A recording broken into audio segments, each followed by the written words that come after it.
In front of me is CUBOT X19 S, and let me show you how to update apps on this device.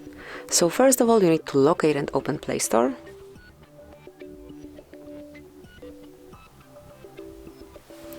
Now tap on More and go to My Apps and Games.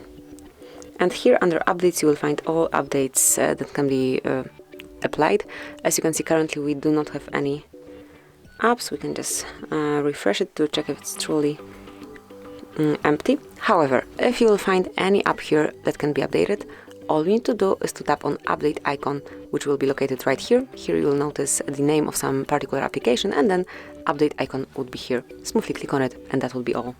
So thanks for watching. Please subscribe our channel and leave the thumbs up.